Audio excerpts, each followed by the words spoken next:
A Seattle neighborhood is rattled tonight. Police combed the area near a middle school where a suspected drunk driver killed 2 people and critically injured a young woman and a baby. It was a horrible scene, bodies covered in the street, a pickup truck with large dents parked down the road. The collision was quick, powerful and deadly. Ambulances, police cars, fire trucks screamed into the neighborhood.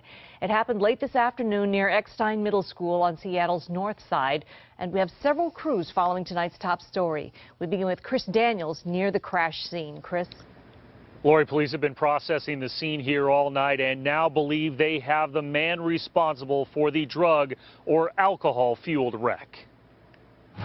As the sun casts shadows over Wedgwood, Molly Core I think it's awful. says panic set in. My family members had texted me because they were worried because we have a young child also and didn't know if we were okay. So. This mother to 6-month-old Owen walks 75th Street, walks the crosswalk where another young woman and child was this afternoon. That's really bad because especially this time of day. Police say a man in a truck rushed through here and hit that young woman, a 2-week-old infant, and 2 other adults who died at the scene. I can always hear, ambulances going around this area, and every time that happens, I always think, oh my God, I hope it's not my kid that got hit in the, in the crosswalk. Police say they suspect the man was under the influence of drugs or alcohol. Well, the message is don't do it, and there's no tolerance in this city. What happened? Officers delivered that message with an uncharacteristic stroll, a 100-yard handcuffed walk. Anything you want to say to the people?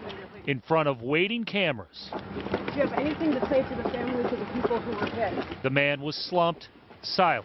Sir, was it the hill? Could you not see them because you were coming over the hill? Core's body language different. Her hands wrapped tight around her daughter.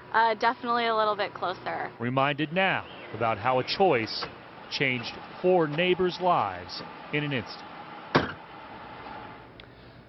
This crash here behind me was very close to Eckstein Middle School, which is across the street, and that led to some natural questions tonight from teachers and parents about whether there was any sort of connection between the victims and the school. The Seattle School District, however, says tonight at this point it believes there is no connection between the victims and the school community.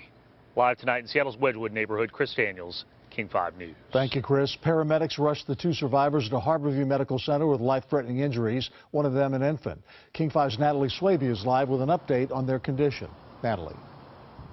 Well, some updated information from police as well as a spokesperson here at Harborview who says a 10-day-old baby and a 33-year-old woman are here right now in critical condition. I want to get you to some video from earlier. Ambulances arrived here shortly after the collision, which happened around 4:10 this afternoon. According to Seattle police, a woman was carrying the infant when they were struck by a pickup truck. And when medics arrived at the scene of the collision, the 10-day-old baby was not breathing, but they performed CPR and were able to revive the infant, who was brought to Harborview. The 33-year-old woman was brought here too. Police said both were rushed to the hospital with life-threatening injuries. And again, the latest from spokespeople here at the hospital tonight is that the 10-day-old baby and the woman are in critical condition. We'll continue to get updates on their conditions and bring that to you as we learn it. But for now, live in Seattle, Natalie Swaby, King 5 News. Thank you, Natalie, and stay with King 5 News for continuing coverage of this developing story. We expect to learn more about the suspect and the victims tomorrow, and we'll bring you the latest right here on television and at king5.com.